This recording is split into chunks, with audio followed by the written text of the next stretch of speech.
Oke, selamat siang teman-teman. Nama saya Soekarno dari Futurum Corporate Finance Advisory. Nah, ini adalah bagian 45 dari satu seri yang menyangkut IRR sebagai saving bank analogi. Oke, eh, ini Anda bisa mengunjungi website kami www.futurumcorvina.com atau Anda bisa email ke kami futurumcorvina@gmail.com ya, menyangkut video ini ataupun juga financial modeling terkait dengan corporate finance atau corporate model atau project finance. Oke, jadi IRR pertama kali diintroduce oleh Keynes oleh Bolding sebagai saving bank analogy. Jadi saya ini berdasarkan paper Eccleston di 1976. Oke, ini akan merangkum apa yang sudah kita bicarakan, tapi ada beberapa hal yang sangat menarik yang menurut saya harus bicarakan sekali lagi, bahwa IRR bisa dihitung tapi in many cases it doesn't mean much. Oke, saya memberikan contoh di sini IRR ketemu 2, nanti waktu kita masukkan ke dalam format year deposit interest withdrawal dan balance of account ternyata menimbulkan hal yang negatif. Oke, itu menjadi satu pertanyaan besar. Nah, hal kedua sebetulnya sebelum kita menghitung IRR adalah kita bisa masuk ke cash flow-nya juga ya. Pertama, saya copy aja dari sini ya. Oke lah, kita copy aja. Year misalnya ke sini, saya copy. Kemudian Anda pindahkan ke sini. Sebentar, saya kecilkan dulu. Come on.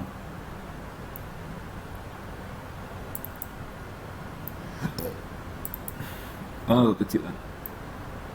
Oke, 100%. Year-nya berarti di sini. Oke, lalu cash flow-nya.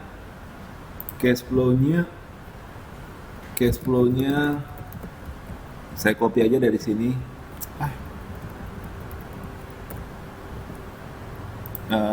Ini tadi udah kita bikin ya cash flow-nya ya. Anda copy ke bawah, tarik sampai ke tahun ke-10.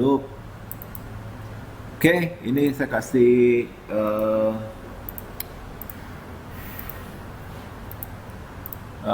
minus, kemudian ada minus lagi. Oke, jadi kalau kita jumlahkan ya, cash flow yang positif ya, cash flow positif sama cash flow negatif. Oke, saya saya bikin formatnya sama, berarti yang positif adalah positif pakai if aja, if this di bawah 0 maka pakai ini ada was 0. Kalau ini berarti if this sama dengan 0 di atas 0 sama dengan 0, maka dia menggunakan ini ada was 0. Oke, whatever. Kita tes dulu. Hai. Oke, kemudian ya, it works. Oke, saya betulkan dulu formatnya.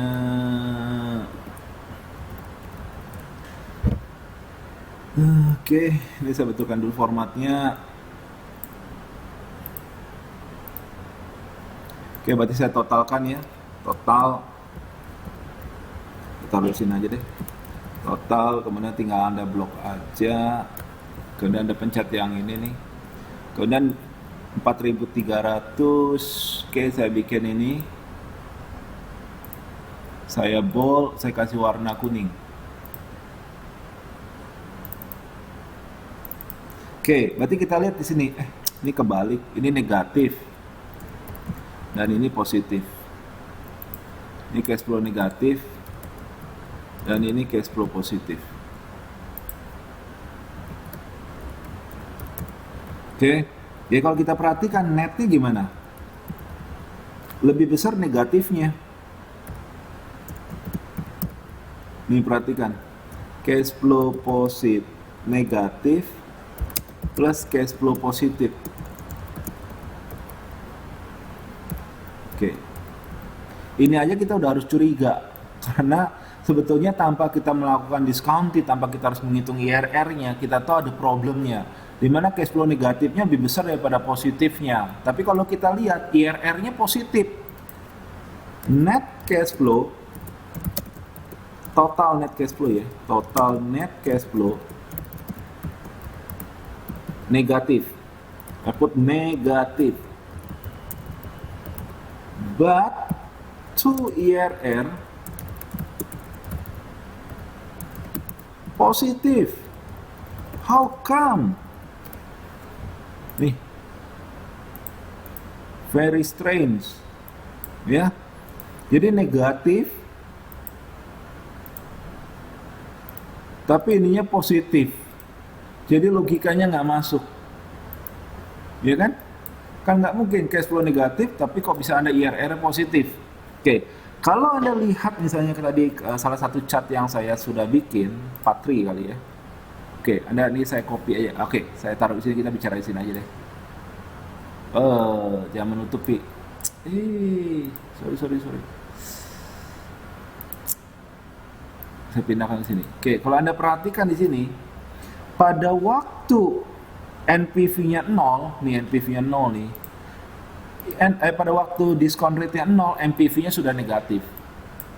Nih. Pada waktu diskon rate-nya 0, berarti kan tidak di diskon. Dia sudah menunjukkan 300, angkanya persis sama ini. Nih.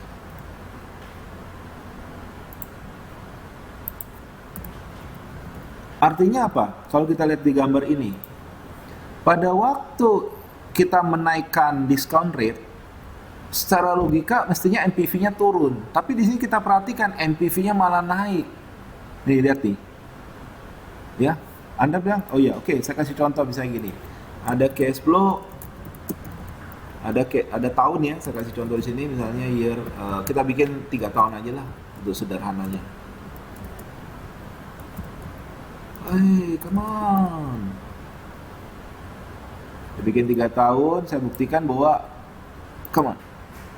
Di sini misalnya minus 10.000, kemudian di sini plus 3.000, kemudian di sini plus 4.000, kemudian di sini plus 7.000. Oke.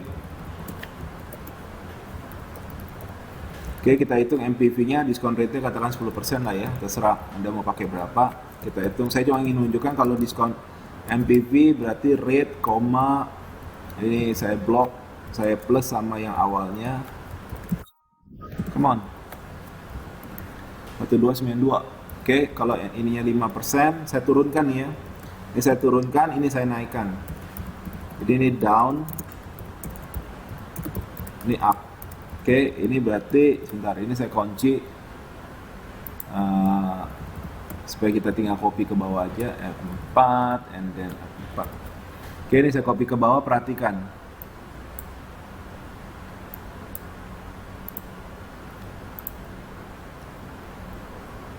Oke, jadi lihat nih, pada waktu diskon rate dinaikkan, diturunkan, nilainya up. Pada waktu diskon rate-nya dinaikkan, ini down. Jadi dia berlawanan dengan ini. Ya, cuma yang aneh di sini, waktu diskon rate-nya dinaikkan dari 0 menuju ke, ya sekitar tadi berapa? 7%-an, 4,54. Itu malah NPV-nya naik nih, perhatikan di sini.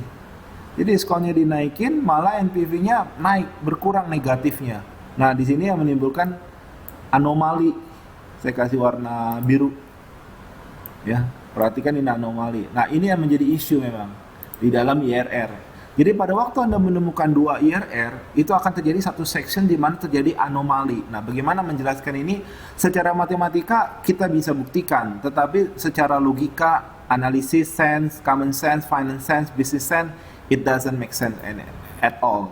Oke, makanya dan biasanya kalau IRR-nya negatif, IRR positif itu bukan berarti cash flow Anda balance-nya positif. Kita udah membuktikan di sini bahkan balance-nya, interval di dalam balance ini malah negatif gitu. Oke, mudah-mudahan ini bisa membuka cakrawala Anda dalam menggunakan IRR. Don't believe your IRR. That's all. Ya. Kita akan bertemu dalam video berikutnya bagaimana yang masih terkait dengan IRR. Oke. Terima kasih atas perhatian Anda.